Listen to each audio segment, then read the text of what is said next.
Hello, welcome to my channel, The Ascension Guide. I'm your guide, Joe Martin.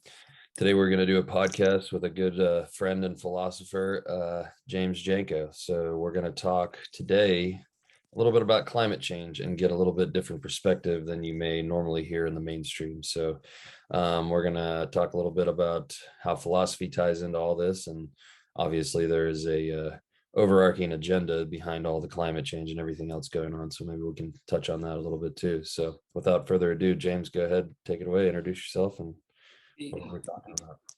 Yeah, Joe, thanks for the introduction. Always a pleasure to have the opportunity to speak with you. I understand we have sort of a hard time frame today, so I'm going to try to do my best to be as concise and precise as possible, and hopefully I'll be able to I'm going to do my best to clearly communicate these ideas, these thoughts that I think are important to get across on this issue, and to kind of maybe do a summary for the audience of kind of what I plan to touch on here. First I want to introduce some resources that I think will be very helpful and important to people who do have some interest in this topic and are interested in digging a little bit more into it.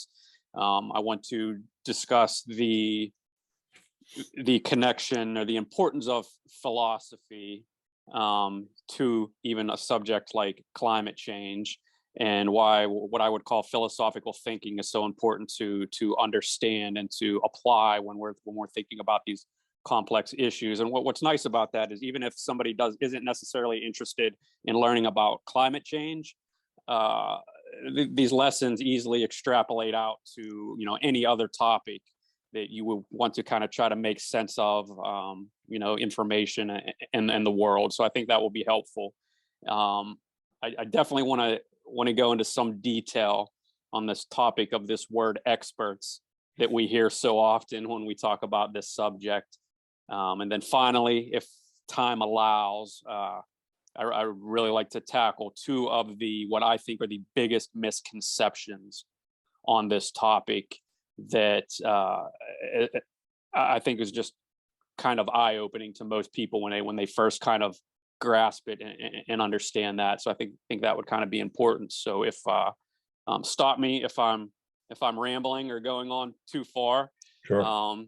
And like, in the interest of time, I may refer to I might read from notes a little bit more than I typically would, just to keep myself kind of on track and to be, and again, climate change is an extremely technical field. I want to make sure I'm quoting people, certain scientists properly, and getting certain numbers properly. But if it's okay with you, I was going to go ahead and I'll start off introducing a few resources. Yeah, before that, so just so everybody's clear, James and I have had these conversations before, so and our views are pretty aligned on the subject. So I'm going to play a little bit of devil's advocate today, just to kind of to push things to get the other narrative, so we're not just here in a circle jerk. So That's, yeah, that's fair too. And the only thing, just because we do know each other so well, I push back on pretty much anything you say, just just to kind of, because that's how we kind of challenge each other. But sometimes I don't even think that is as necessary, and the only reason why I say that is because in this area specifically, we have the other side and the other view shoved down our throats, true. basically. Every day, and Yeah. on every platform that True. you hear, you almost can't get away from it, even if Yeah. you're not interested in the subject. But that regardless, I welcome your challenges, and that I realize that only makes me better, and makes me think more. So so to jump in, there's a few resources. These are just obviously just scratching the surface, and it's just a few of the most recent things that I have read that I just think are phenomenal sources that must be accounted for on these things. So the first one would be, this is Apocalypse Never by Michael Shallenberger. And just a real quick, a little bit about Michael Shallenberger and why I think he's someone that we must that must be considered on this topic. Is his background's actually pretty interesting, and not what you might think for me to share, because he started as an environmental activist and a big proponent of renewables such as wind and solar. And after he learned more and he studied more and he's on the ground, at a first principles level, he actually ended up changing his mind on this issue, and on how he felt about the role that renewables can play and the role that fossil fuel energy can play, as well as other sources of energy. And I think that is that goes to character, when somebody especially who invests a large part of their identity and their time for a certain cause, to be able to take on new information, and as you learn more, and to be able to, first you have to make that an admission that, wow, I was wrong about something. Yeah. And then you have to be, willing to sort of let that part go and then readjust your perspective. And that's not a naturally easy thing for people to do. And it takes some mental strength and character, I think. So I think that really gives him some legitimacy, as far as I'm concerned. And again, he's coming, when I say he's coming from a first principles perspective on this, he is on the ground in these underdeveloped countries, like the Congo, or very dangerous underdeveloped places. And he is speaking to the local communities there. He's speaking to the governments there. He's observing firsthand what their needs are and what could help them. And so I think that's important too. So does it discuss what changed his mind as far as why he went into it thinking that those type of resources would be viable, and then it turns out that they weren't? Does it explain why or what changed his mind? Correct. Yeah, and it's about a 300-page book. Just a very quick summary. You have to have certain characteristics for any energy source to be able to scale. So you need to be cheap, and an energy source needs to be cheap, plentiful, and reliable. Okay, it needs to be cheap, so not just rich people can afford it.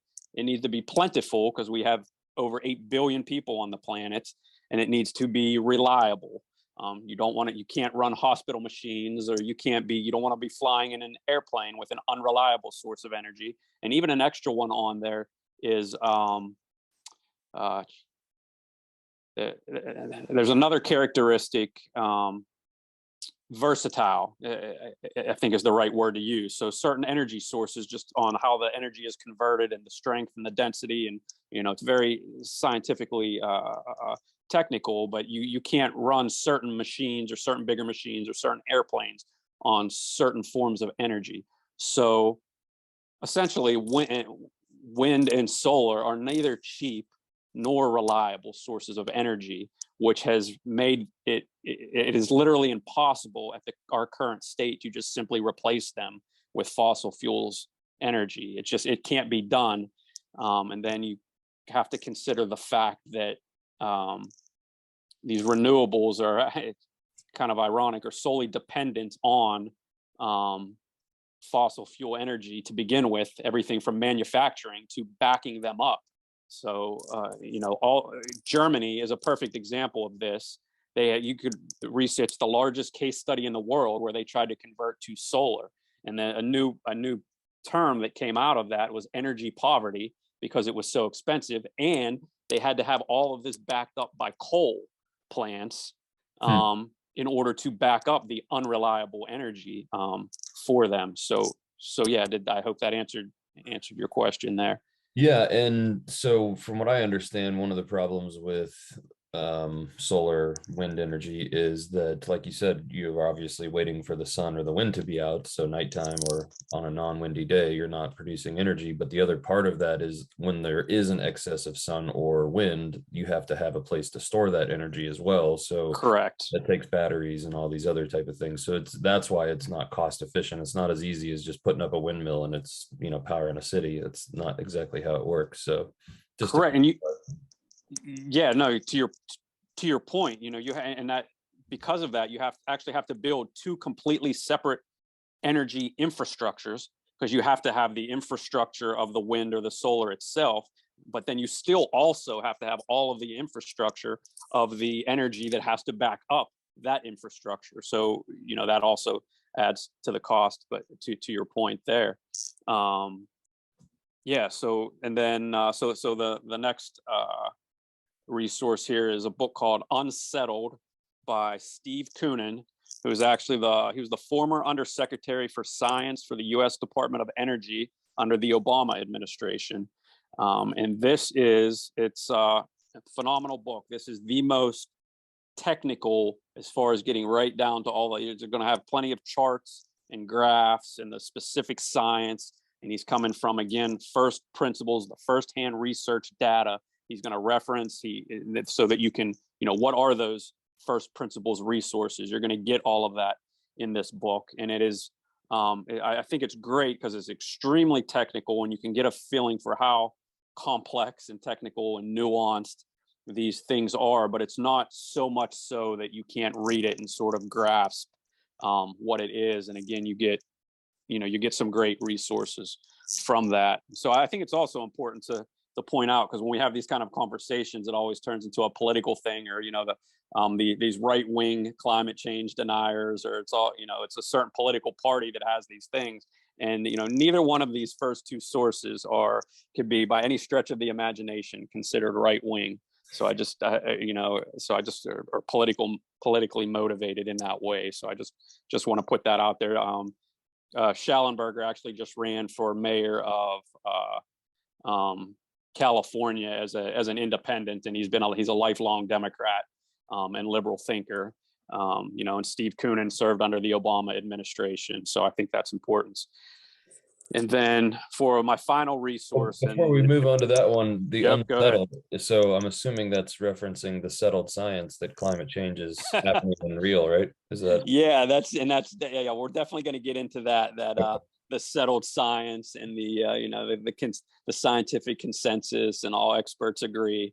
Okay, because I know that's definitely on my definitely on my bullet points. Sure we know there's settled science. This is I'm glad you caught that. Yeah, I mean, that's a great title for the book, Unsettled. Okay. Because there's really is a lot about this conversation that is unsettled that we'll get into. So I'm glad you caught that. And then, so for the final one that I'll introduce today is Fossil Futures by Alex Epstein. And I did kind of save the best for last on this case. As far as I'm concerned, this book stands on its own on this topic. And Alex Epstein, as a thinker, and the way that he approaches this topic is I always say we live in a world of straw man arguments. Well, Alex Epstein in this book is the ultimate steel man argument for this perspective. And again, he's comes from, first principles is a common thread. And I'll touch a little bit on that later, exactly what that means and how it's directly relevant to this conversation. One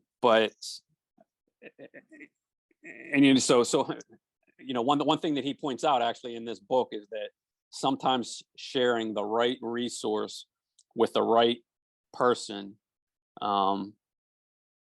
can permanently change somebody's mind.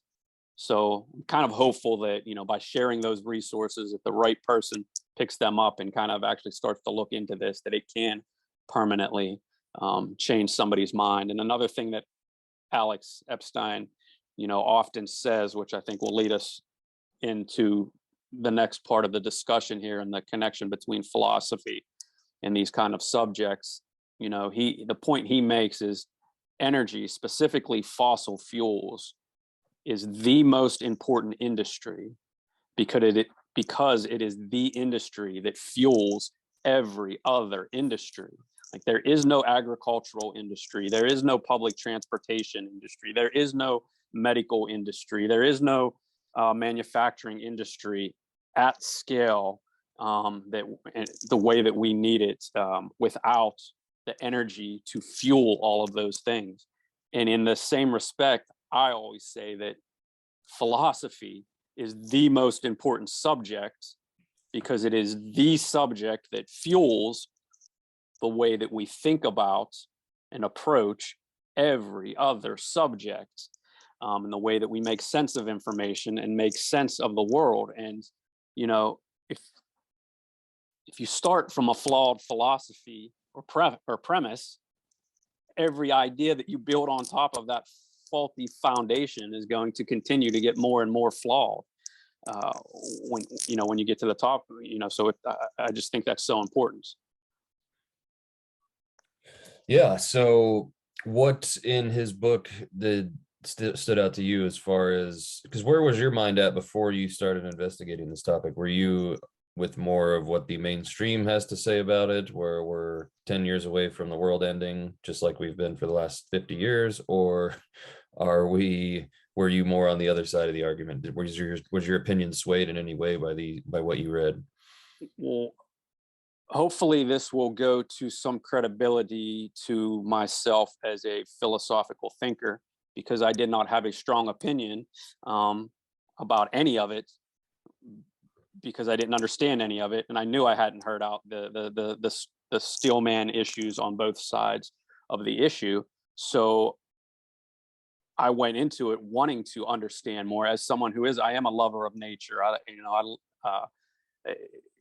It would be a challenge to find anybody who loves and appreciates nature and protecting the environment more than me. And after hearing out all the different perspectives on both sides, I just think what makes Alex stand alone is I left this part out, but why I think Alex specifically stands out on this issue is because he is first and foremost a philosopher. And I think that really comes across in his work, that he's weighing both the positives and the negatives of both issues. He's not ignoring that there's negatives or that there's side effects of fossil fuel or energy use. He's just saying you have to look at both and then weigh it. And then, what is your philosophical goal? Is our goal human flourishing, or is our goal to just never impact the planet whatsoever, even if that leads to the death and suffering of millions or billions of human beings? And because it really comes across in his work, first, that philosophy as a first principle, that's right where he's starting there. And then I think as you build on top of that, you can start to see his view and his perspectives on this unfold in just a very compelling way. So did I clearly answer that? Yeah. So what's his, how do you fix the cow farts? Well, Because that's not a fossil fuel issue, right? And that's what's killing the environment and the ozone layer, and it's going to lead to the... Definitely. So I tell you what, I think let's not get the cart ahead of the horse on this one, because Okay. a lot of these things are going to come up specifically throughout the conversation, and I'm not avoiding that question, because I'm going to answer that question more directly, and with quotes from his book that I think will answer that question throughout how this goes. Is that fair? Absolutely. Okay, good deal. And so I think, so to tie this into philosophy, and to kind of start there to get on the importance of that. So I know you're currently reading Plato's The Republic. Yeah. Right. And so you have themes in there, like you have the allegory of the cave. You have, quote, the noble lie. And then, there's philosopher John Stuart Mill, who made the quote, profound quote, "He who knows only his side of the case actually knows very little of that." So let's just take those three examples very specifically of how that applies to sense making on this topic of climate change in general. And then, and this is going to be the first place where I'm going to kind of touch on your question there with Alex, because he brings this up. So, the allegory of the cave, we've talked about this before. I'm not going to go into that again, but I would, my argument is that these resources here can be very effective in helping somebody escape from the cave. Mm-hmm. So I'll just put that out there. Now, this idea of the noble lie, where, maybe it's okay to lie to the public to push a certain agenda if it's important to us, right? So I'll go to the Alex Epstein's book. I'll read a real quick section out of this. This is, so in 1996, Stanford climate scientist Stephen Schneider, he wrote a very influential paper about the ethics of exaggerating the evidence for catastrophic climate change, including the following passage. And I'm going to start kind of in the middle, but what he's trying to communicate, the best way for them to communicate their message to kind of push their agenda here, right? So I'm starting kind of in the middle of this in the interest of time. So to do what we need to get some broad-based support to capture the public's imagination, that, of course, entails getting loads of media coverage. So we have to offer up scary scenarios, make simplified, dramatic statements, and make little mention of any doubts that we may have. This double ethical blind we frequently find ourselves in cannot be solved by any formula. Each of us has to decide what the right balance is between being effective and being honest.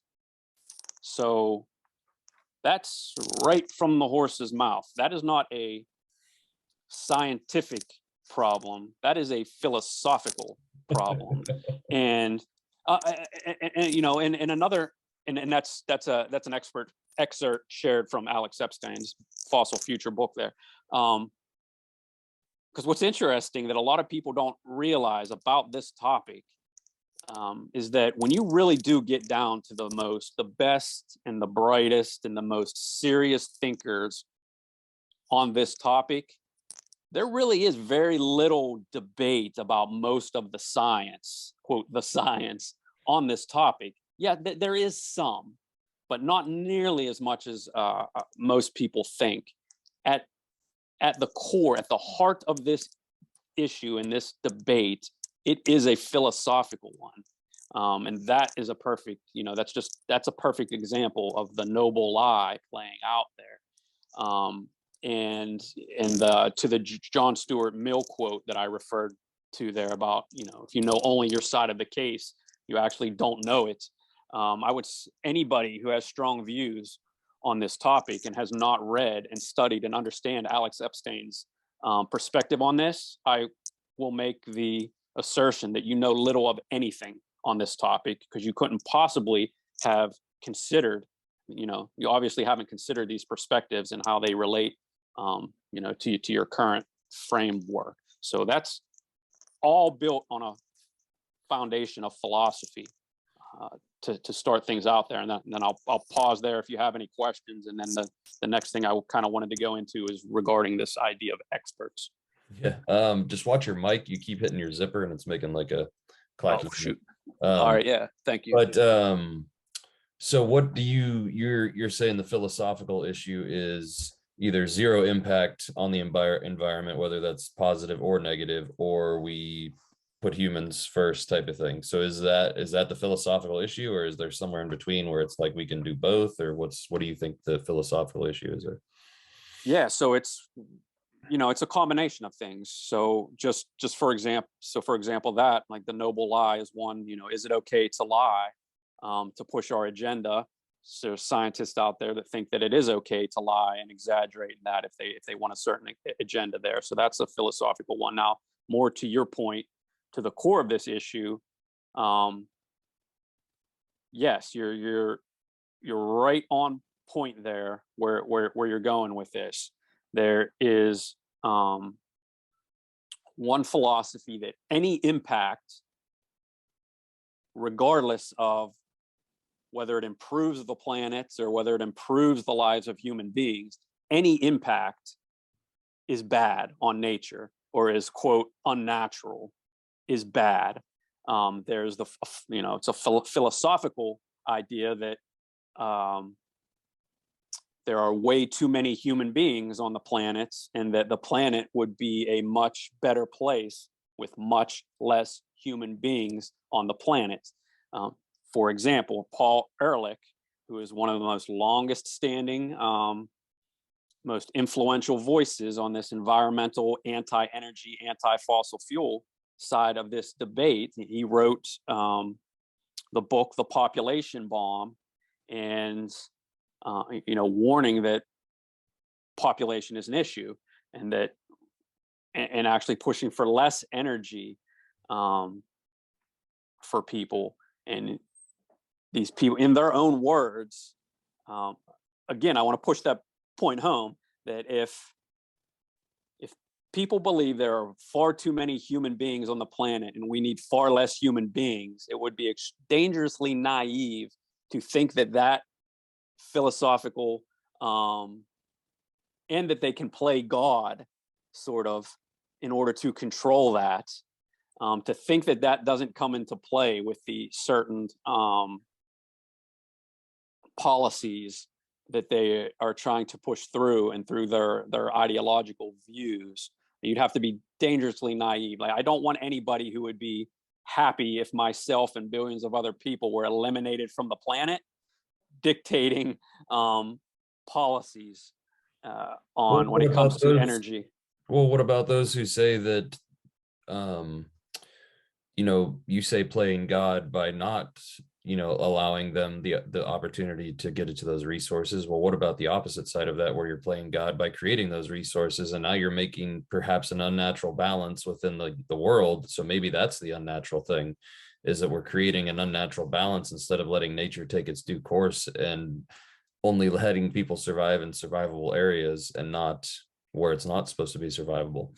Okay, so that's a fair question to ask, and my answer to that would be I would not in any way consider it playing God or unnatural to try to provide energy for people to live and eat and provide food, clothing, and shelter to human beings.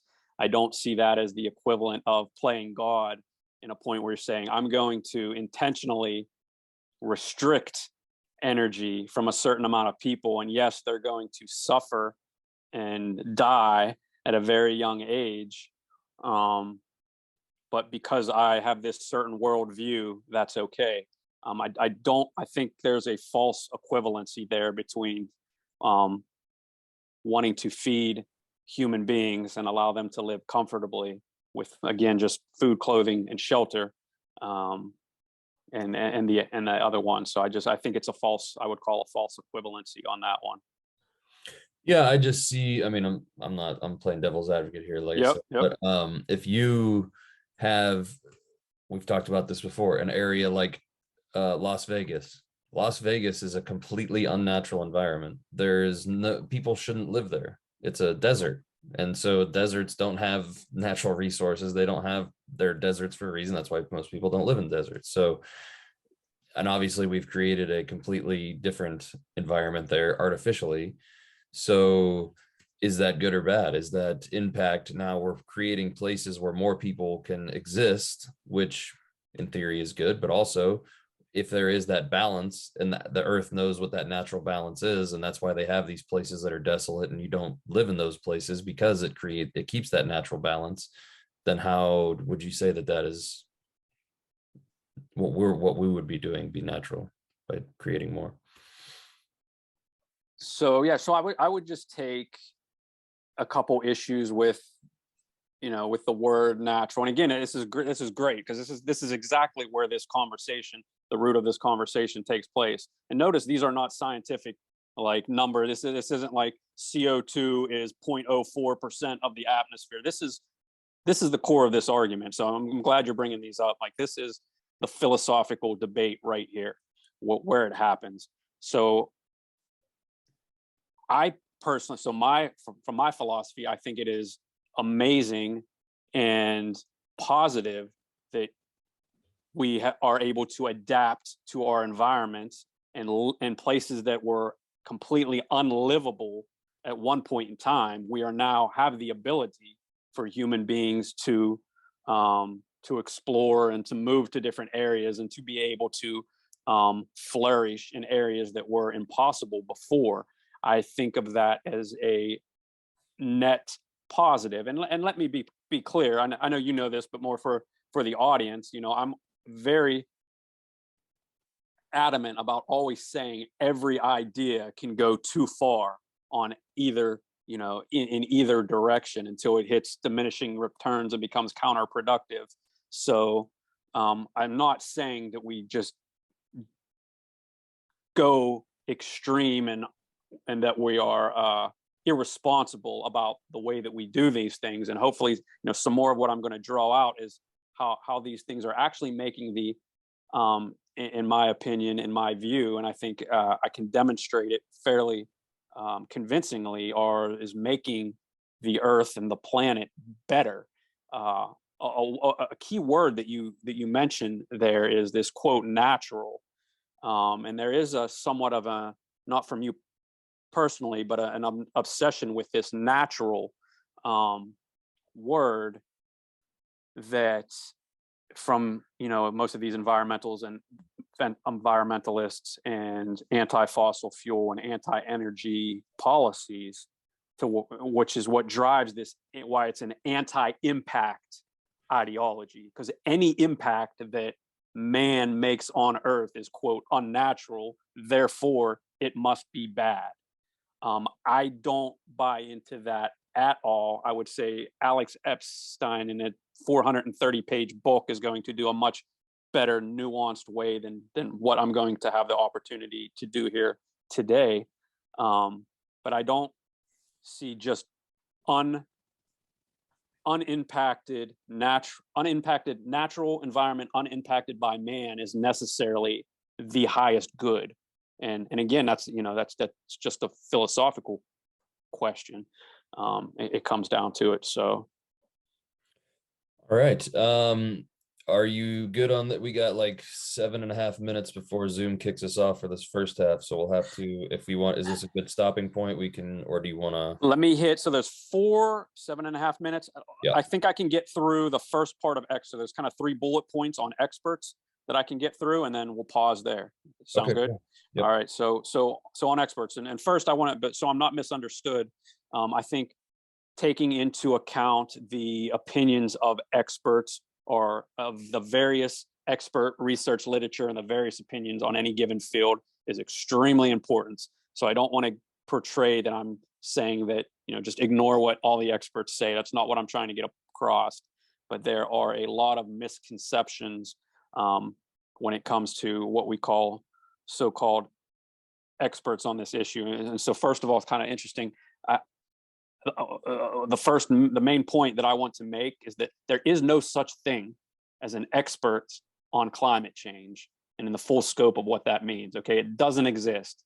Okay, you would have to be simultaneously be an expert in ecology, paleoclimatology, which is the use of ancient evidence to deduce what ancient climates were like. You'd have to be a climate physicist, an oceanography, climate modeling, there's climatology, there's atmospheric science, there's what's called climate economist.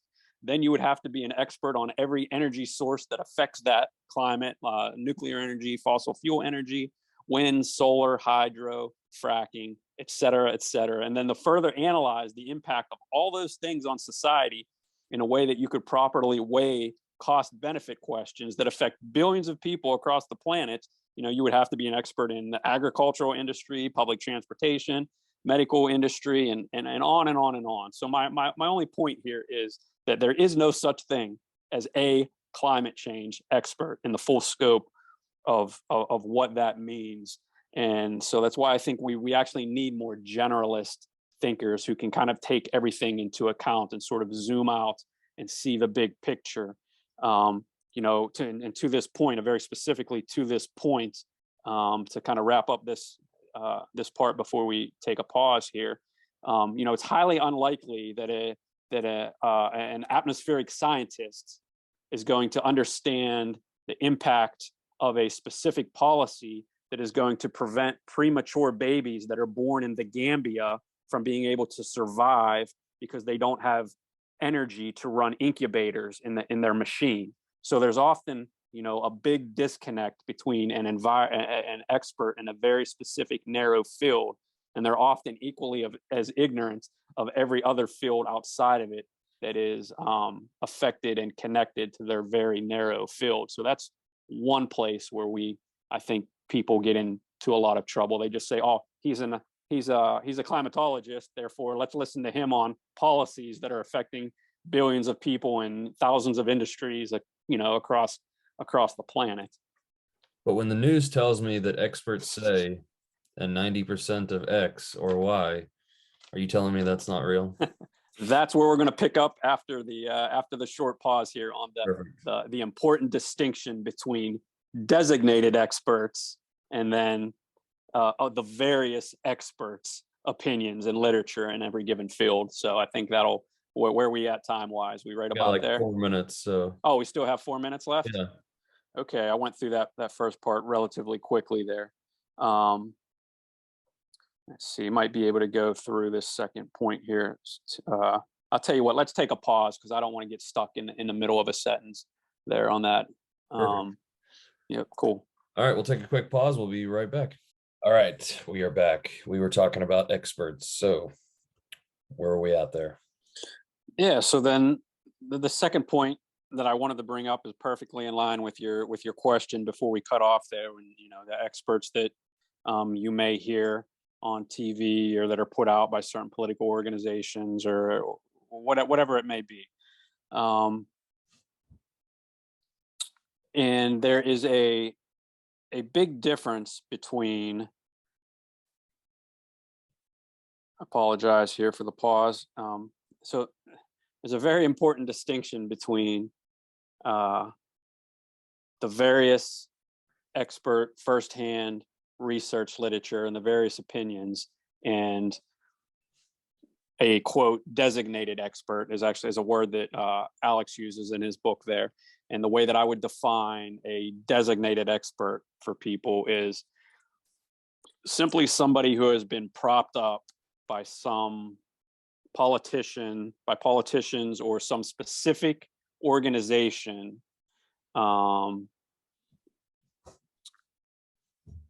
in order to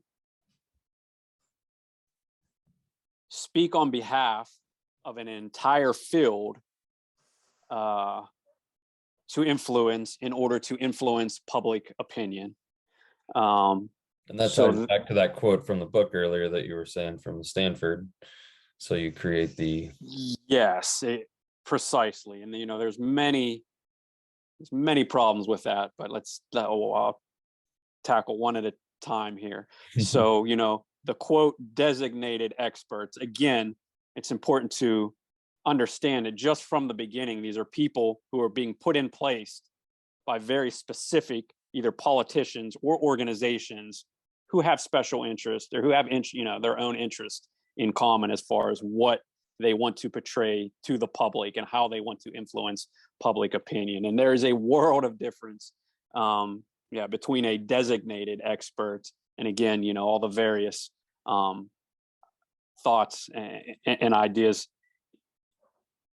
in a certain field like that. So for example, you think of designated experts such as Al Gore on climate change, or Dr. Fauci on coronavirus, and that's where you get these sort of these straw man arguments and these kind of overarching statements where the science is settled, all this. That's where the scientific consensus come from. All experts agree on vaccines. You're a climate change denier, you're an anti-vaxxer. That all gets perpetuated from the quote designated experts. So that's Al Gore said that the ice caps were supposed to be melted by like the year 2000, right? Yeah, and look, and it's an important point to bring up, because if you actually go back throughout the history of these designated experts, we're at a point now where over 50 years of predictions that these people have made, and we basically, as far as energy consumption, have done the opposite of what they wanted to do. So not only did we increase energy, everything that they said would get worse. The opposite has actually happened in reality. And beyond a general statement, I'll give some more specific examples of that as we move forward. Let me kind of step back to another point on experts, and then we'll kind of come back to that one as well, because that final point, that last point on the experts there is going it's going to tie in nicely with one of the two biggest misconceptions around this issue. So I think it'll be cool to hop back to that one and show how that ties in Sure. to where the misconceptions come from. But another key point on experts, most people aren't even hearing, even beyond the designated experts side of it. They're typically, when they say all the experts agree, they typically hear from somebody who is not actually an expert. So they're typically getting somebody's interpretation of what an expert might have said. And I know you've heard me say this before, so but bear with me for the case. And it's such a simple message that everybody understands when you say it, but yet I think they don't think about it enough or apply it to these types of issues and in everyday life for some reason. But it's, that my example I always use is what's called the telephone game, I think is what it's referred to as, where typically at some point in middle school, a teacher will pull the class up to the front of the room, have them all stand in a row. The teacher will stand on one side and will whisper a sentence into the ear of one of the students. So just think of that as information. He's whispering information, just giving information to that first student. And then that student is supposed to turn and whisper it in the ear of the next person and the next person and on down the line. And then the person at the end of that line is supposed to say what that sentence was. And inevitably, every single time, what is said, by the time that information has been passed along the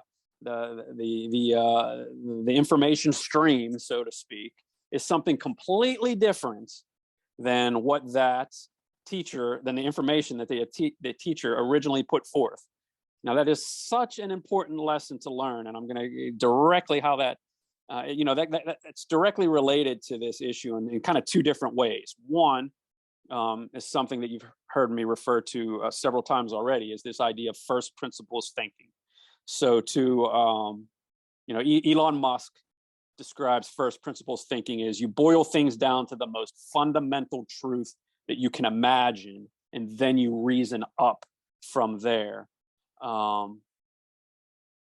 And so in this case, the first principle would be the teacher speaking the information. She would be coming at it from a first principles, or you could say, if you're the observer, the first principles person would be the very first person who is observing it, watching it, able to read her lips when she speaks, is able to see, any communication, outside of just speech, and then is able to is hearing with their own senses. All of that is important when we're talking about those kind of things, and it's important to get as close to that first principles as possible.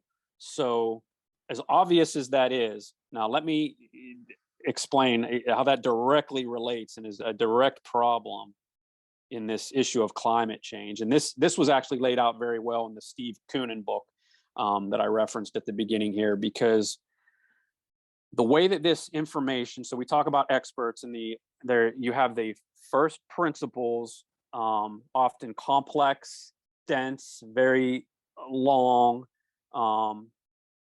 firsthand research literature on a subject of climate change. And then in the climate change discussion, you have what they come out with, what are called assessment reports that are on that first. So I'll do it this way. It's kind of a visual thing. So you have the firsthand research, all the various firsthand research literature from a first principles perspective, right? Then you have assessment reports based on the firsthand research literature. Then they come out with what are called summaries of the assessment reports. So that's summaries of the assessment reports of the firsthand research literature. And then you often get a media, some sort of media article or report based on the summary of the assessment report of the firsthand research literature. And then we know how the media works. One media, there's one media report, and then every other media source just passes that same piece of information around. So just right there, let's say we live in this amazing world where everybody is the most noble and honest people in existence.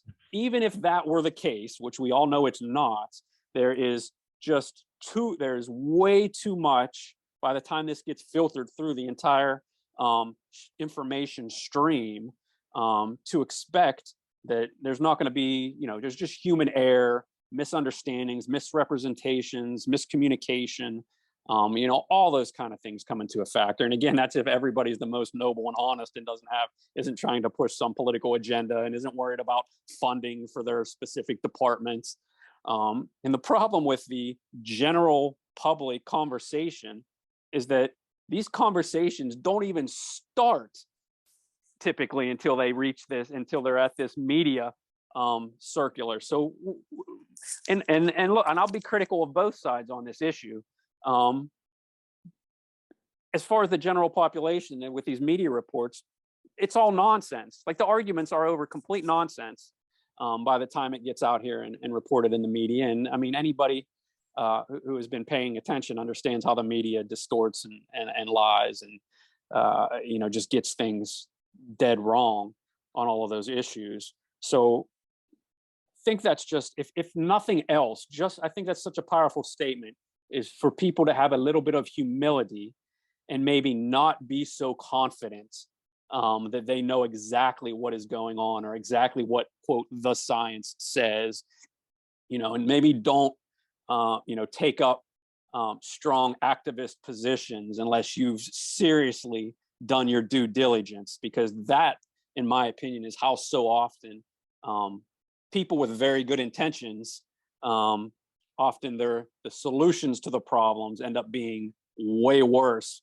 than the original problem ever was, which is what I see happening on this specific topic of climate change. And then, so let me jump back to what the previous thing we were talking about on the experts, about the distinction between designated experts and the various expert fields, because this is a perfect tie-in to something you also brought up earlier regarding consensus. And we've heard 97% of scientists agree, and I think this is one of the two biggest misconceptions, I think, from talking to various people on this issue, that there is some sort of scientific consensus that, quote, 97% of scientists agrees is the number that you always heard. And as far as I can tell, the first principle, the original source that this all began from, was from a study called from Cook et al. And this claim of this 97% of scientists agree has been repeated over and over again from people like Barack Obama, Bernie Sanders, even NASA, and on and on and on. So this has been a deep root of this problem, and first we can just set aside the fact that the popularity of an idea is not synonymous with truth. Right? So okay, maybe in today's world I think it is, but... right. So that's just kind of a side note. Just because something is popular is not synonymous with truth. Okay, that's good to know. Right. But even beyond that, getting into the more sophisticated, hopefully, aspect of this, there is no consensus regarding what percentage of warming is actually anthropogenic, just man caused, and to what extent it is harmful, and precisely what actions, if any, should be done about it. And I want to give three very good, well-researched sources here addressing this 90% claim that was used as proof of some scientific consensus with a deliberate misrepresentation that's been used, again, by designated experts to mislead the public. And many scientists and experts who were actually part of this specific paper by John Cook actually protested against the way that it was represented. Almost nobody knows this. And as far as I can tell, the John Cook paper is the origination of where all this started. And I think that was in 2013 is when the bulk of that came out. So and this was actually an excerpt from Alex Epstein's first book, Moral Case for Fossil Futures, which came out in, I think, 2014. So I've studied and followed his ideas for almost 10 years on the topic. But anyways, to get not to get off track here, and I'm quoting here, Cook survey included 10 of my 122 eligible papers. 5 of 10 were rated incorrectly. 4 of 5 were rated as endorse rather than neutral. That's from Dr. Richard Toll. Quoting again, that is not an accurate representation of my paper. That's Dr. Craig Itsu. Another one, nope, it is not an accurate representation. Dr. Nair Shaviv. Cook et al. 2013 is based on a straw man argument. That's Dr. Nicola Scafetta. And so that's good distinction there between designated experts and various experts' opinions right there. And, you think about how many times you hear that 97% or some similar figure thrown around. It's based on a crude manipulation propagated by people whose ideological agenda it serves, and it's a license to intimidate. And that source, even though it's from Alex Epstein's original book, it sources to the original materials so that you can check, you sort of do your own fact check on that. Now this, I was just gonna say, yep. So fun little thing with case studies or 90% or any kind of polls like that. You could walk into your office and say, who believes in this? And if there's 10 people in there and 9 of them raise their hand, that's 90%. So that's another thing that people need to keep in mind when it says 90% or 97. How many people did they poll? Did they poll 10 scientists who work in their building and 9 of them said that they agree? Because that's 90% and they're not lying, but that tells a whole different story. How was the question asked? Is it kind of a leading question? Well, and you're assuming that they polled the sample? every single scientist in the world and they all had an opinion one way or the other. And I can guarantee you they didn't do that. That is an important point too, and you're 100% correct. I don't have the specifics on that. I try to, on topics like this, I try to talk about things that I can back up with a very specific reference just based on the nature of this context. But you are 100% right. They did. It was a very small percentage of scientists. And I actually, at one point, I pushed back. NASA has a Facebook, climate change Facebook page with people who call it or who claim to be representatives of NASA that will often respond to questions on this. And I pushed them on this to the point where I believe they actually kicked me off their page. But I did get a response on how they came, because I pushed them on this specific issue, and they admitted to how they came about this 97% claim, and that because they couldn't get a full sample size, that what they do is they estimate based on what they do have and how that would scale if they got a larger sample size. And it's what people think of as hard science. It is not that at all. So yes, you're 100% correct on that. But then even beyond that, so 2 more resources I just want to share on this issue to give a variety of of experts and what they thought about this so-called 97% scientific consensus. Here's another quote.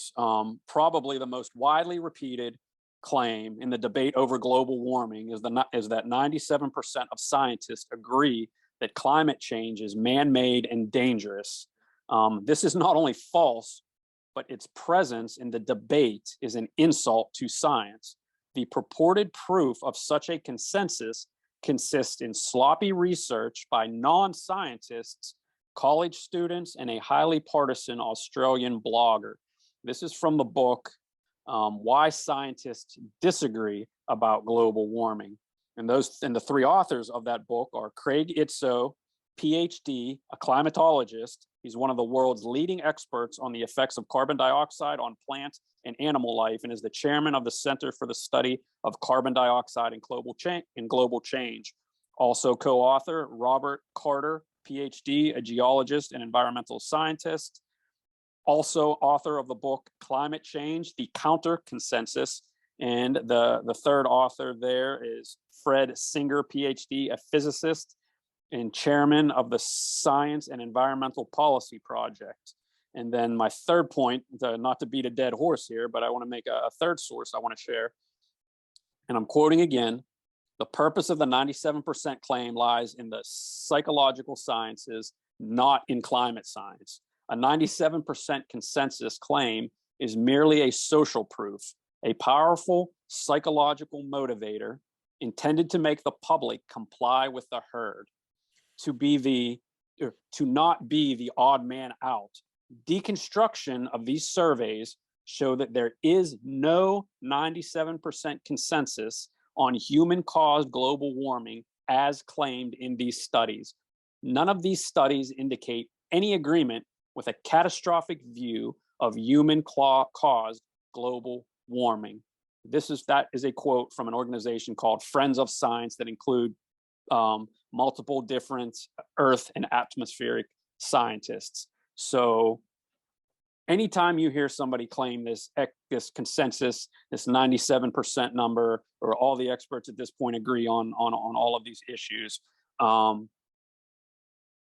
should be a red flag right from the beginning, that they either have ulterior motives or they're just not properly informed of all aspects of the issue on this topic.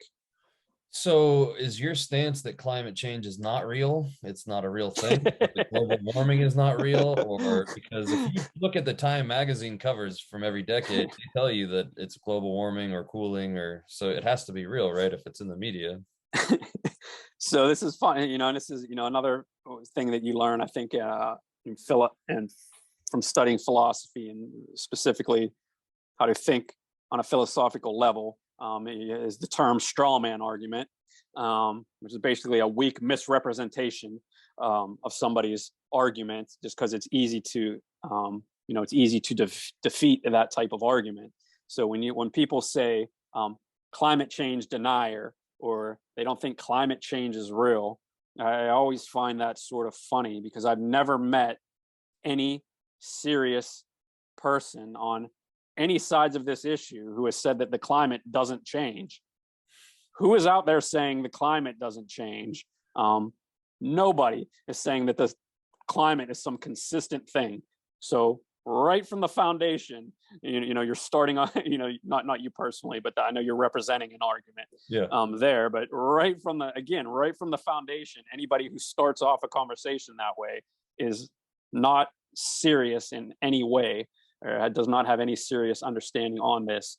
Nobody is saying that the climate doesn't change. Now, that is a far reach from saying what, such an incredibly complex issue. What are all the variables that are impacting the climate to change? Everything. You have variations in the rotations of the Earth's axis, the sun, the wind, the oscillations in the ocean currents, so many factors, the reflectivity of the Earth, which is called the albino effect, or albedo effect. I think I pronounced that incorrectly, but it's the reflectivity of the Earth and how that reflectivity changes over time based on the topography of the Earth. And then you have the anthropogenic impacts of that, which is just what impact does man have and our actions have on the climate. And that is,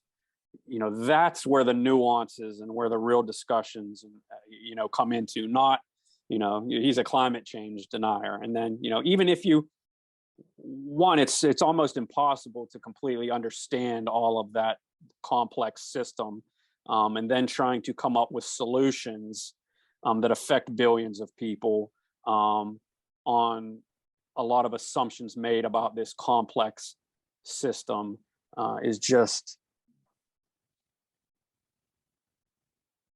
so complex that I don't think most people understand that. So maybe that's one of the main things I want to get across. Again, I want to mention that word humility. One of my favorite philosophers is maybe kind of cliche to say, but it is Socrates.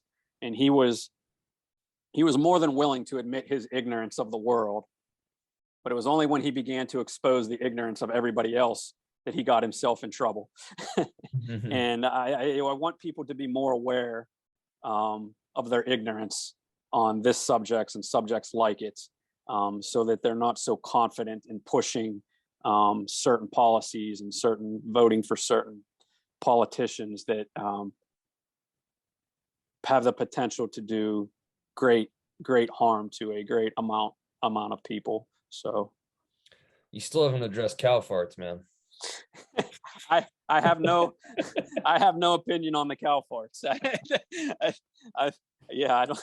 I think it is. I think we can manage. I think it is manageable. As if to give a try to give a more technical answer, I think our ability to utilize incredible technologies such as fossil fuel energy allows us to whatever negative effects may come from things like cow farts, we are able to overcome them from the benefits that we get from our use of fossil fuel energy, which essentially you're talking about CO2, and it's contributing to CO2. So Yeah, there's the next argument. There's too much CO2. We're getting too hot. It's a blanket, and then it gets too cold because global warming and all that stuff. So what about too much CO2? Sure, and that's so bad, right? Something I learned from great brilliant mind and great economist Dr. Thomas Sowell was, there's 3 questions you should always ask on these kind of topics. One, based on what hard evidence, at what cost, and compared to what. So that's important. I think the based on what hard evidence is important on this topic, and compared to what. So, we talk about warming trends. Times when the earth has been much warmer before human beings had any impact. Based on the ice caps and it's melting. So obviously, right? Or are we not done with the last ice age? How do we know? So there is a lot of so yes, there does seem to be some increasing trends on this topic. We're getting a little outside of what I'm prepared to go into detail, because these are extremely detailed and technical issues, and I want to be very aware not to misspeak or say something inaccurate that's going to. Well, the point I was trying to drive you towards is that we've been through at least 7 ice ages that we know of, based on ice core samples and other scientific data that we have. At least 7 ice ages. So that means that it got colder, and then it got warmer, and then it got colder, and then it got warmer, and we didn't have anything to do with that. So, and how do we know that when it was warm that there was ice on the ice caps? How do we know? Because we don't.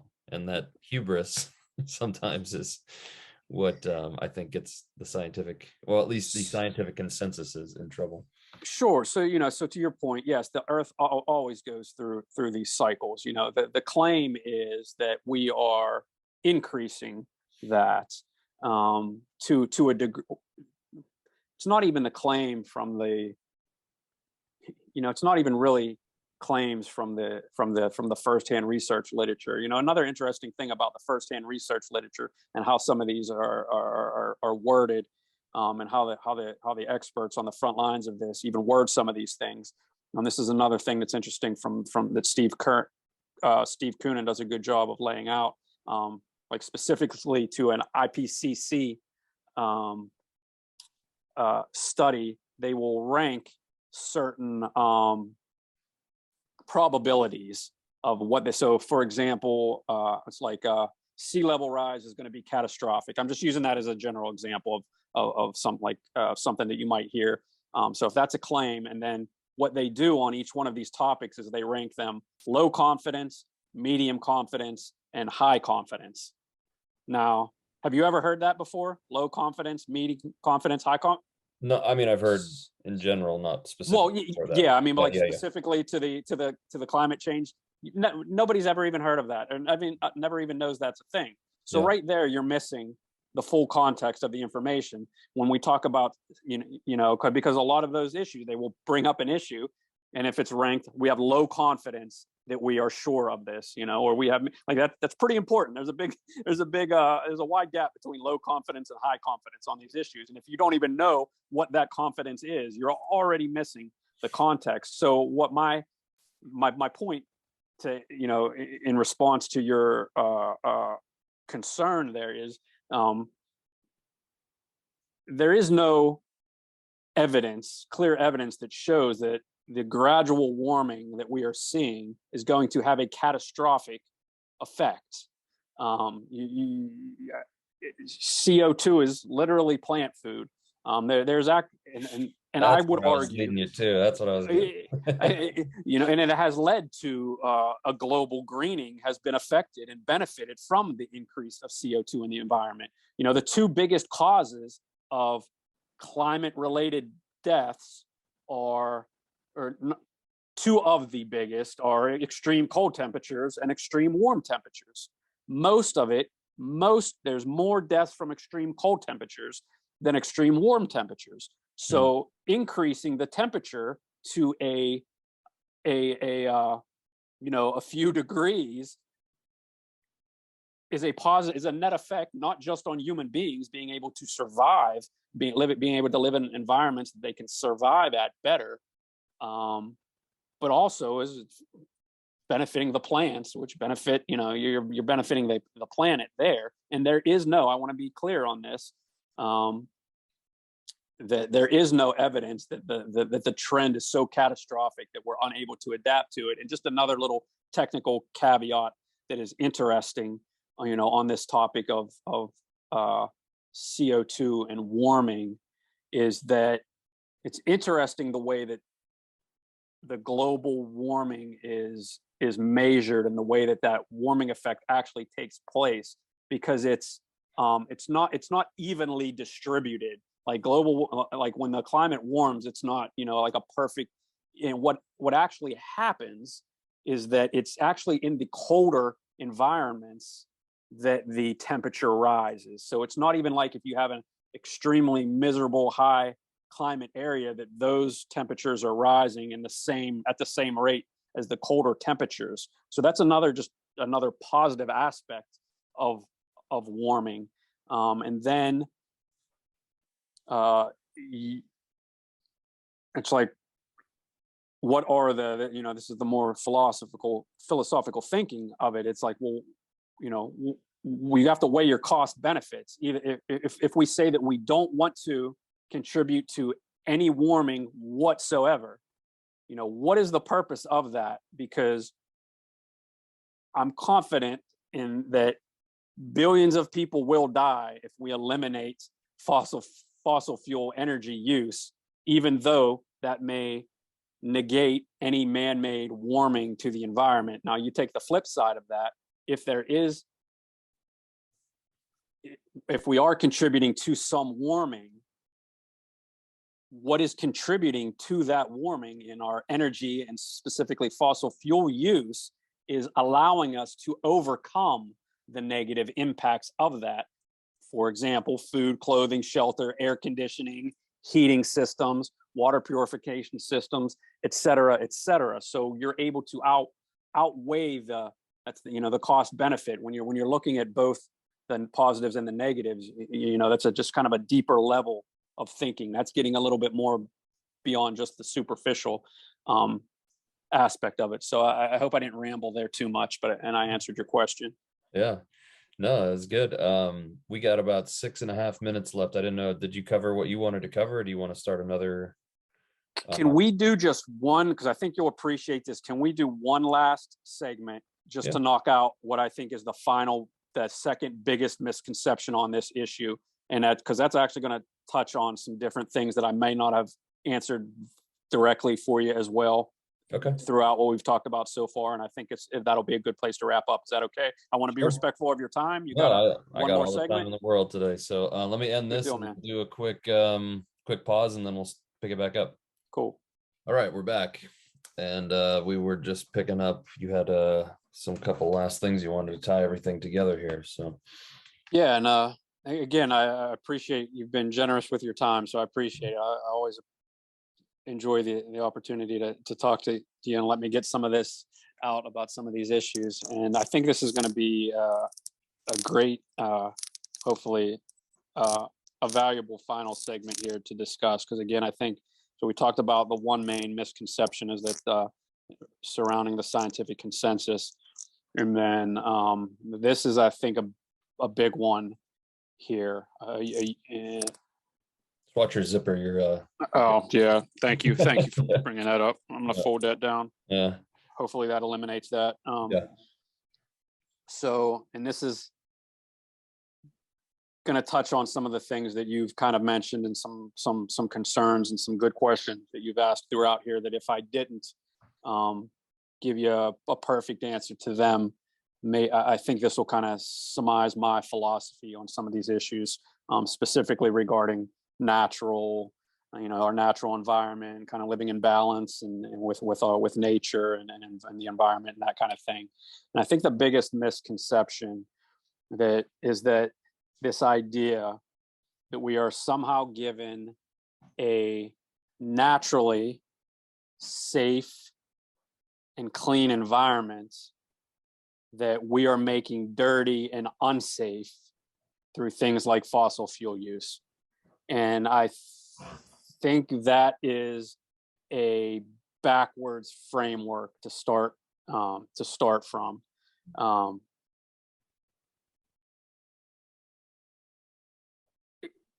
In reality, it's actually the opposite of this. The planet in its natural state is actually very dirty and dangerous.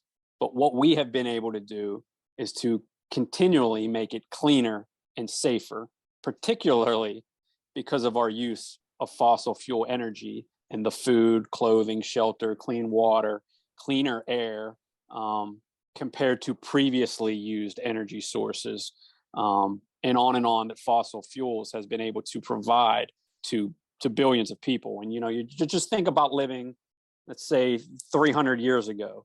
Did they have access to more clean water? Was there less dangers from bacteria and disease? Was there cleaner air and better protection from a naturally dangerous climate?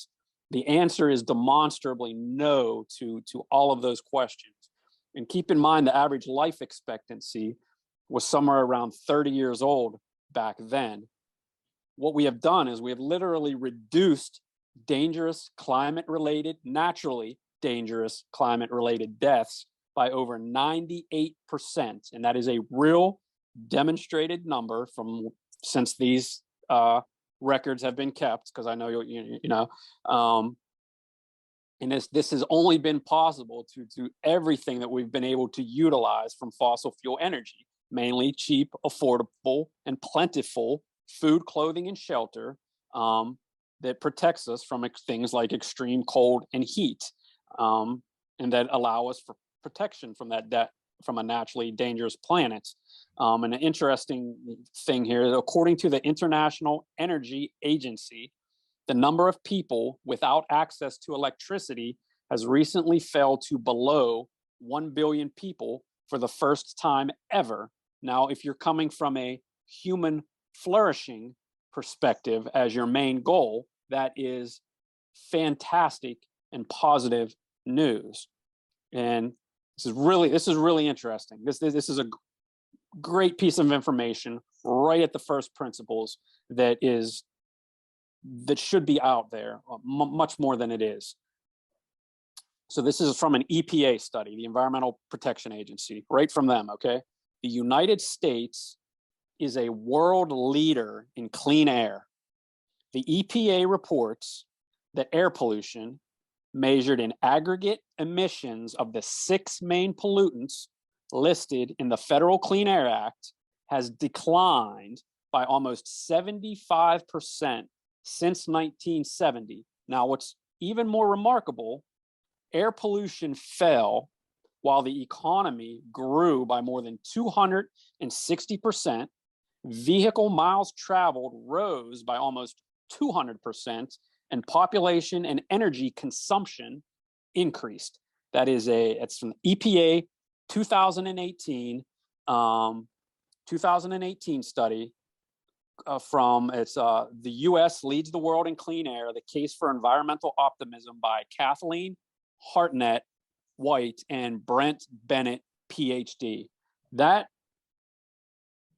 That's important to understand there. That flips the entire narrative on its head. We actually have a cleaner environment and more clean water because of the things like the sanitary facilities, sewage systems, water purification systems, and all of that is thanks to the energy provided by fossil fuels. We have actually been able to reduce air pollution, above all by using what is you would refer to as anti-pollution technology, to get as many of the positive effects of fossil fuels and as few of the negative effects as possible. And one last point on this here, and then another thing that you need to think about is disease. Some estimates have put the total number of human deaths caused by things like the bubonic plague, smallpox, malaria alone at around 1 billion people. In developed countries, thanks to fossil fuel energy and technology, are able to transform their natural environment to be totally rid of diseases that ravage underdeveloped countries today and that once ravaged countries when they were undeveloped. It's amazing to think about that since the use of fossil fuels at the beginning of the 1800s, life expectancy for human beings has doubled, and we have been able to cut world hunger in half. That's amazing to think about from a human flourishing perspective, as we have improved on a naturally dangerous and dirty and bacteria and disease-ridden planet. So the one area I'm going to push back on is you said there was cleaner air 300 years or dirtier air 300 years ago than today. How is that possible? That is possible because what did we use? So what did we use before our fossil fuel energy for energy sources or for heat or to cook? Wood and animal dung in some areas. So you're saying that yeah, a couple of tribes burning some animal dung puts more pollution in the air than 350 million people driving cars every day? Well, it's on an individual level. So if you look at it, I would look at it more from an individual level, and I'll give you a real specific example how this is still prevalent today, and we can do a direct comparison. We'll answer this directly here. But if you are, somebody in the underdeveloped countries who has to cook inside of their home or their hut with wood or animal dung, that is incredibly more harmful to yourself and breathing in that smoke than what we use today. Let me give you a direct example of this. Because that seems like that would only be an issue in places where people probably shouldn't live anyway, where there's no trees and things like that. So that's where I kind of, because of if you're living in where there's plentiful wood, you're not going to burn animal dung. So that's a very small portion of the world that's doing that, which means that percent really isn't going to factor into the air being that dirty, especially if there's that many less humans living that much less long lives. You can't say that the air was dirtier back then than it is now. It is, to where in the place where it affects you, which is where you're burning, or which is where you're burning the wood or animal dung. And so you make a good point as far as if they're not in a place, and I take issue with you where somebody should live. I take issue with that. I think it's incredible that we've been able to impact the planet in a way that human beings can live in places comfortably that they weren't before.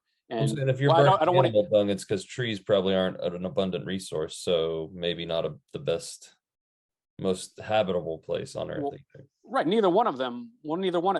Okay, so neither one of those are good. But cutting down, environmentalists aren't big on cutting down trees.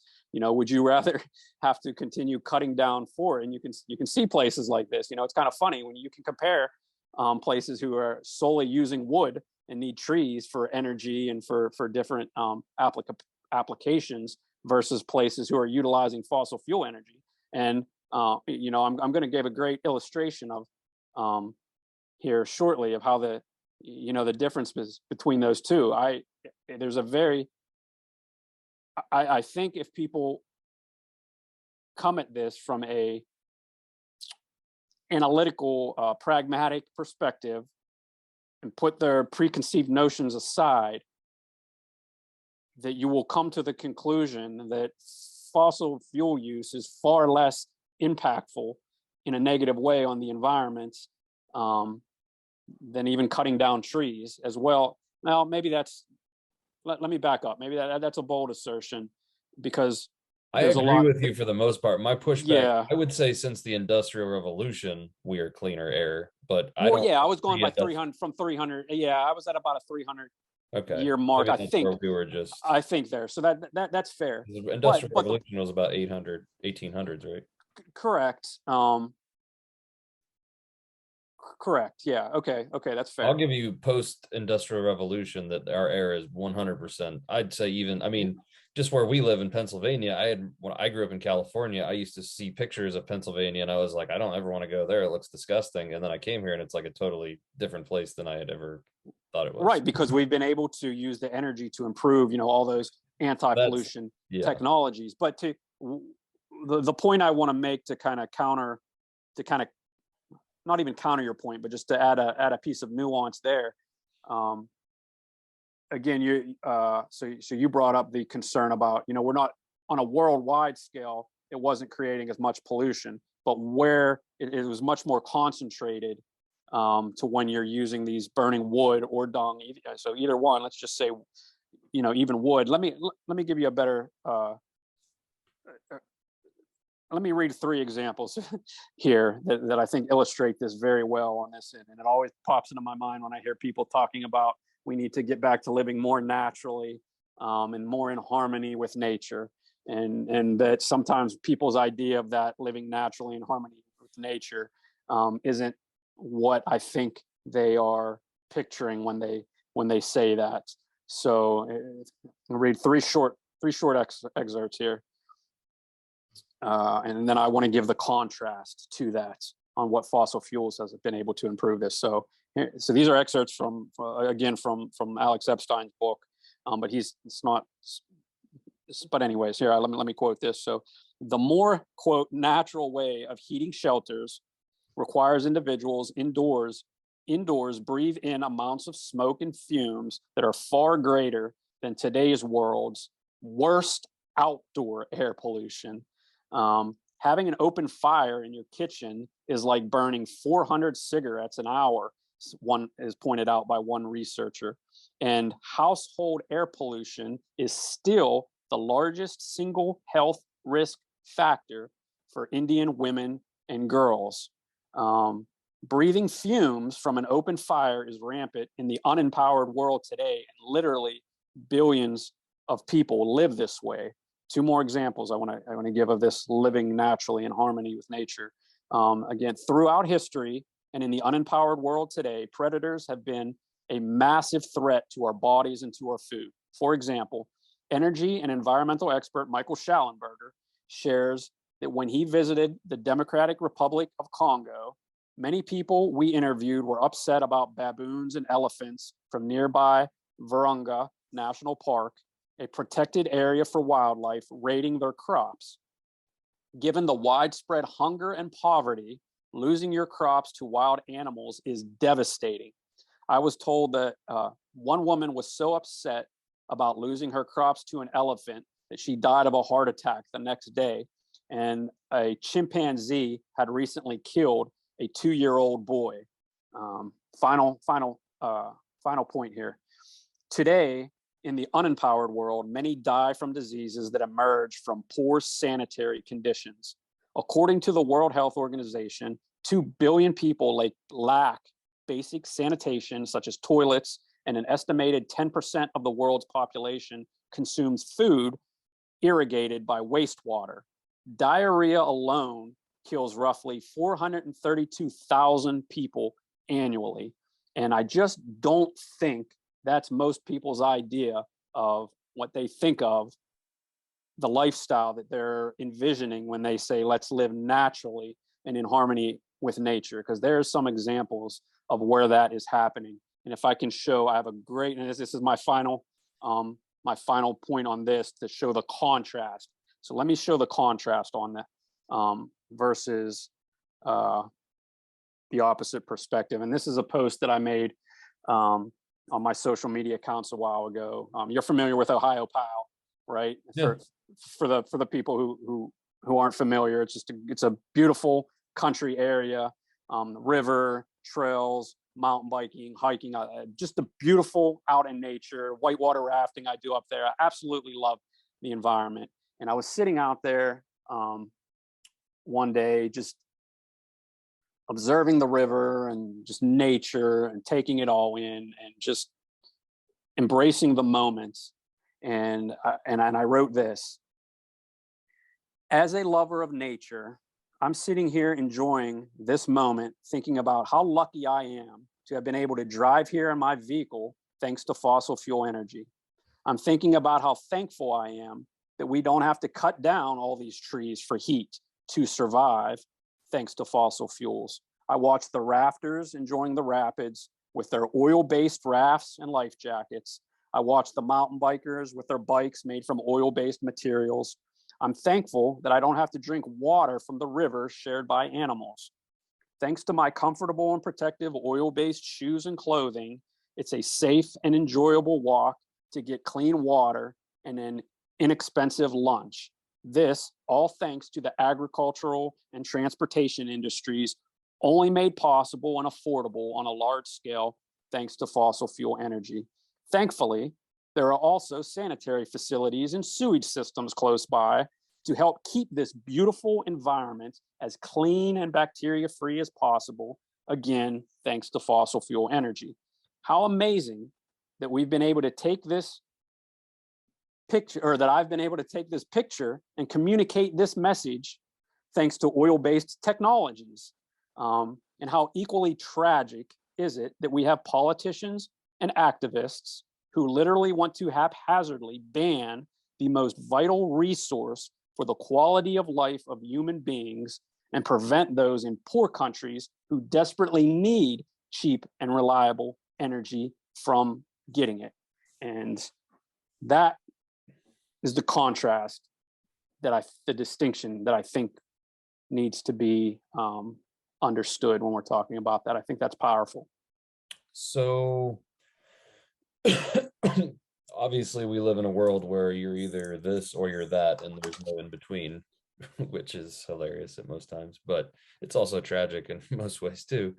So I know personally, but you're not advocating that we don't not make any advances to make things better. We're always in the pursuit of better, but right now what the best we have and the most efficient we have is the fossil fuels. That's what you're not saying that we should abandon other technologies, but until they are more cost efficient and more useful, then the best is what we have. Am I interpreting that correctly?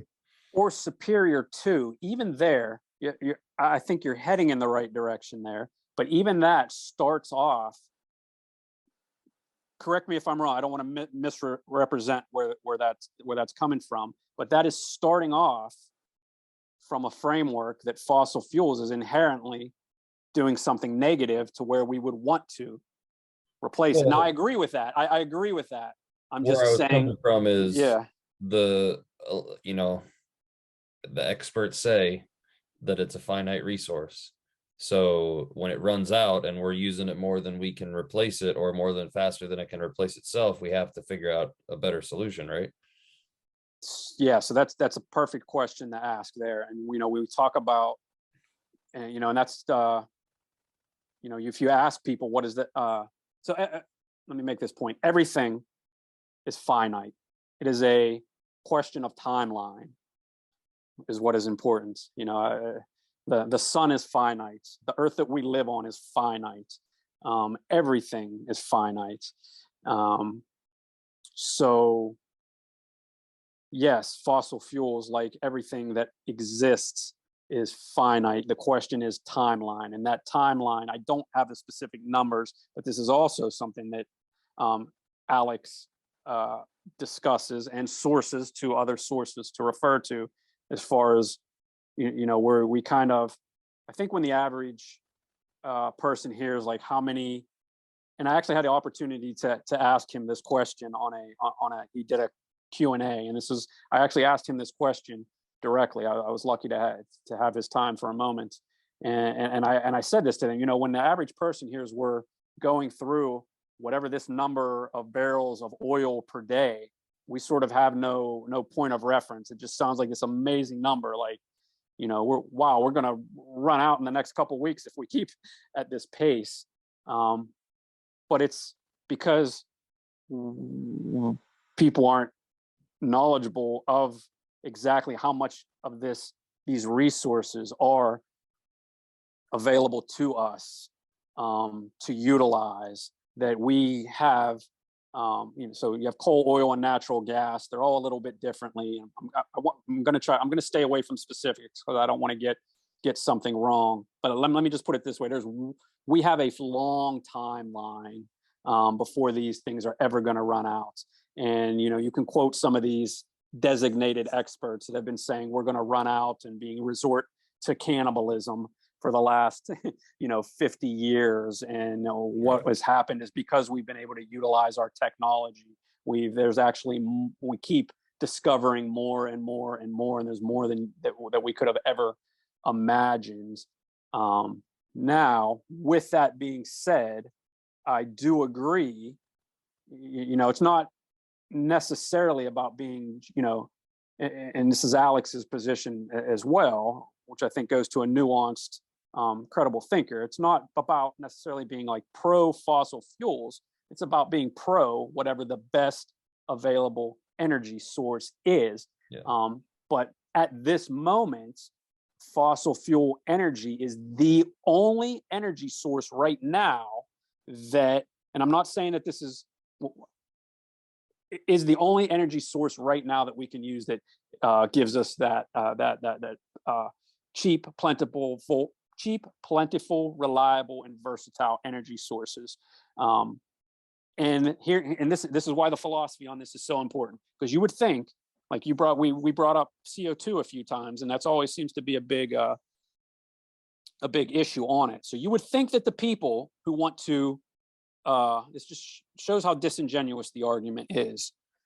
You would think that the people who are arguing for the elimination of fossil fuel energy would be the biggest proponents of energy that emit zero CO2 or low or no CO2 energy, and that is not the case. And what is that mean? Those would be a combination of nuclear and hydro. Now, hydro obviously has issues with scalability, but it can be utilized at a much larger scale than what it is now, and there is no CO2 emissions. But the same people are anti-hydro because they are anti anything that human beings do that are changing or impacting the environment, or what they call the natural environment, which I always think is a mistake to remove human beings from a discussion with a natural environment. Human beings are also connected. We are also part of nature. So you can't just say anything that human beings trying to survive is somehow unnatural. I think I don't want to go down that rabbit hole too much, but I just, as a kind of a side note to shelf there. But I want to piggyback off that point a little bit. Yeah, go ahead. Well, so one thing that has come up, in a little bit that you touched on earlier, I think, is that a lot of these people who have these opinions are on the sort of there's too many people on this planet side of things. And so that's it. Yeah, that's it. And so another point that I wanted to go back to that you said earlier about the claim that the ice caps are melting and all these, and the sea levels are going to rise and these other things. If these same people were genuine in what they believed, would they have houses on the beach where these sea levels are supposedly supposed to, or would they be investing in real estate in these areas where the sea levels are supposedly supposed to rise? Would that make sense if there's this catastrophic inevitability that we're on the verge of, would that even make sense? And, I don't want to get too conspiratorial, but I just do want to pose some questions for people to think about. This push towards everything green, this push towards, we see this total control of government coming down, and that they want us to be in green vehicles. Well, what do green vehicles do? They can easily be hacked. They can easily be shut down. They can easily, now you can't go anywhere. Now you can't do this. And I'm getting a little bit off course, but it's all the same, because it's the whole green movement is what they're trying to push you towards. It's a state of control. That's why they want to get rid of beef. And claim that cows fart too much and they are messing with the atmosphere, because they don't want you to eat animals. They want you to eat bugs. There is this, you can look more into it, but I just wanted to pose these little questions so that people can think about these things. Why are they pushing it so hard? Why are specific people pushing it so hard? What is their agenda? So I'll leave it as I don't want to go far. Yeah, no, to that, but no, that's it's worth considering. I will avoid. I'm going for my role here. I'm going to avoid making any assumptions about what may be, in somebody's head, or what. Well, but motive's important of why we want. For sure. Because if you dig into the data like you have, and we've exposed a lot of the fallacy, then there has to be some sort of reason why there is such a big push for this. What's the reason? What's the purpose? And so when people can understand why are we being pushed in this direction, then it makes a little bit more sense too. Yeah, no, I agree. And it's, even coming right from them, we don't even have to assume a lot of these things. You can see the examples of the noble lies, where they justify lying and exaggerating things to the general public. Sure. You can see they admit that they want less human beings to be able to survive on the planet.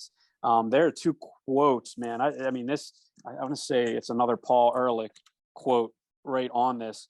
Like, when we talk about cheap, plentiful, and reliable energy, listen, they don't want people to have access to cheaper energy. And this is this is page 65 from Fossil Future with Alex Epstein, and he was quoting Paul Ehrlich here, who again is one of the most influential people for decades on this issue. This is what he wrote in 1971. Quote, "Power companies should be forbidden to encourage people to use more power. Power is much too cheap. It should certainly be made more expensive." That's like, so when we see these policies that are causing all of our energy prices to increase, once you realize the first principles of where these are coming from, it's not in any way a surprise. And to kind of just another little to add on to your point about living on the shores and being scared of sea level rises and things like that. What if we want to be able to, there's also been times in history that they can estimate where sea level has been much greater. We know the world, the planet, and everything goes through its cycles naturally. The best thing that we can do, if the goal is human flourishing, is to use human ingenuity and our technology that we get from energy to be able to protect ourselves, again, from a naturally dangerous environment. And that, that is what we have been able to do with fossil fuels. And the term green, you brought the term, this green movement or these green energies up. I argue there is nothing, if the people making the labels were honest and accurate, fossil fuels would be labeled the ultimate green energy. Okay, it literally comes from, and I'm overgeneralizing in case there's anybody on here super scientific and technical here. I'm going to generalize this for the audience. Okay, this is energy that is coming out of it.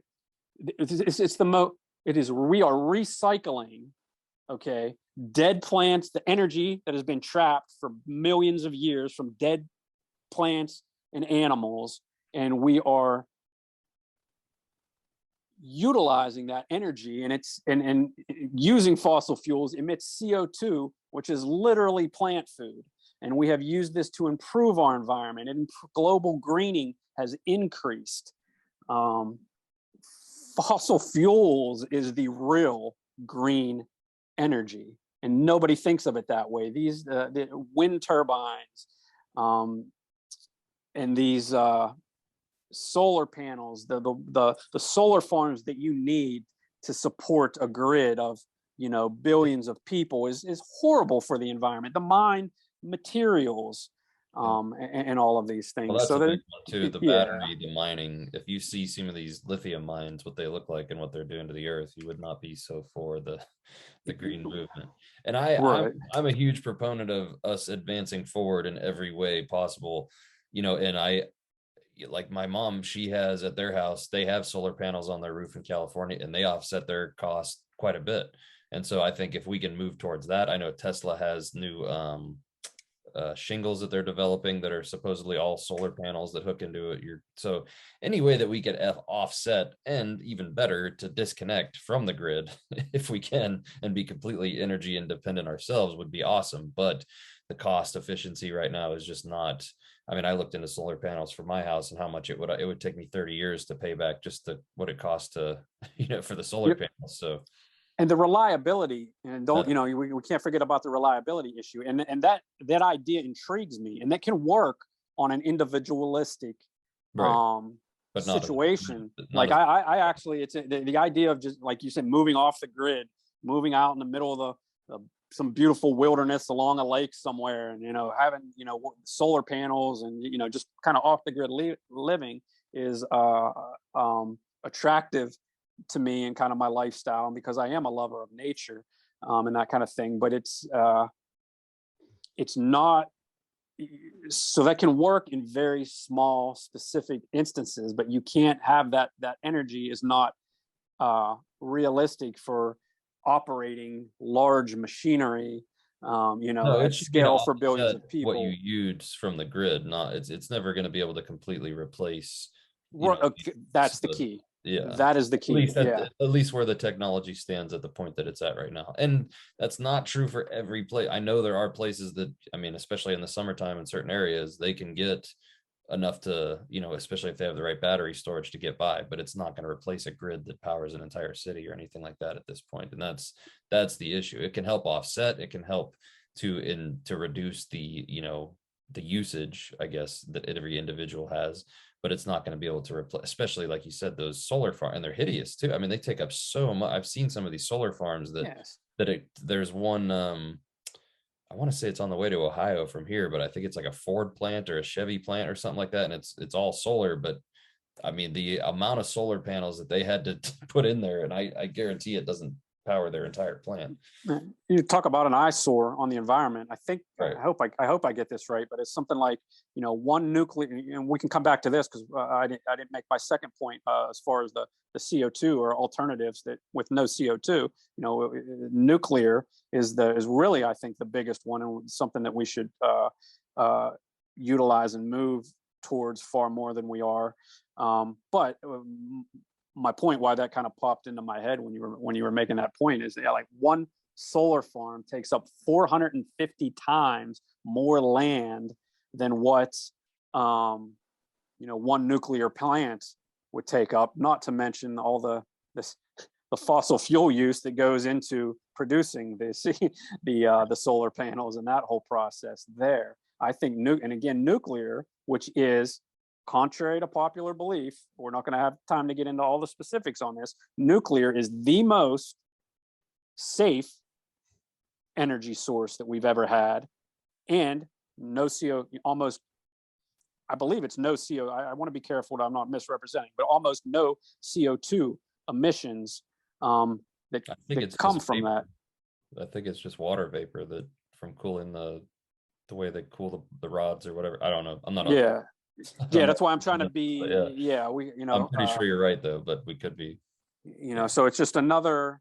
But the reason. So, okay. So why isn't So why aren't we utilizing more nuclear? Because the anti-impact, the people who are explicitly saying they don't want human beings to have access to cheap energy, have made it so incredibly expensive through all the regulations and over-regulated it to where it's been essentially criminalized, to where it's just it's too expensive right now, essentially. And And that's there's fears from the things that have happened in the past, but we don't have time to get into all that today. But yeah, I agree that that's probably the best, you know, and at there have least been as far as zero we know. deaths. The misconceptions about those accidents that have taken place are, well, yeah, I agree. We're not going to get into that, all the details today, but I would, again, these are things that are covered in detail in these books. Michael Schallenberger's Apocalypse Never, I think, directly goes through each one of the incidents from 3 Mile Island to Fukushima to whatever the other one was. And there, in 2 of them, there were 0 deaths. And there's a lot of misconception that has been put forth by the designated experts and people who explicitly do not want you to have cheap energy sources on the issues. Absolutely. So we got about 3 minutes here to wrap up. Is there anything else that you wanted to touch on quickly or to sum up? Sure. I'll tell you what. Let me. I was going to read a excerpt. I think we covered everything that I really wanted to touch on. I hope just my point of this again was to, hopefully for people who are interested into this, to kind of give them a proper framework to actually begin thinking of this, to get away from some of that mainstream narrative nonsense, to offer some sources there that hopefully you can utilize, and to understand that importance of hearing out both sides of the story. You can't have a confident opinion if you haven't heard out both sides of the story, because you have to take into account those perspectives and how they relate to yours. And again, those sources, Alex Epstein, Michael Schallenberger, Steve Koonin, are just phenomenal. And if you pick just one out of the 3, it's Alex Epstein's Fossil Future is just the standalone, and it's not a coincidence that he was first and foremost a philosopher. And you can see that he's kind of a breath of fresh air on this topic that is just so toxic in the misinformation and the nonsense. And I'll leave it with this quote: our biggest threat to us right now is not the pollution of our environment. It is the pollution of our information ecology. And that we have no choice but to start as individuals to educate ourselves and get as close to first principles as we possibly can to try to make sense of what's going on. And maybe that's a good way to wrap it up. Yeah, no, that's awesome. I appreciate you coming on and sharing all your knowledge with everybody. I think it's important that we get some of the at least some opposing information somewhere in the world, because it seems like everything is being funneled so much to where they just want people to believe a certain narrative. So it's good to get some pushback and, with some reputable sources behind it, and some, get some clarification on where some of these, numbers come from, and some of these settled sciences come from. So, Right. So thanks for coming on and giving that, that viewpoint. And hopefully people, always this is about making your own decisions and coming to your own conclusions, but here's just another viewpoint to illuminate both sides of the argument so you can make your own decision. So hopefully it was more of how to think, not what to think. Yeah, right. Good deal. No, thank you, Joe. It was generous with your time, and always a pleasure to talk with you. All right, well, thanks everybody for tuning in. We'll see you on the next video.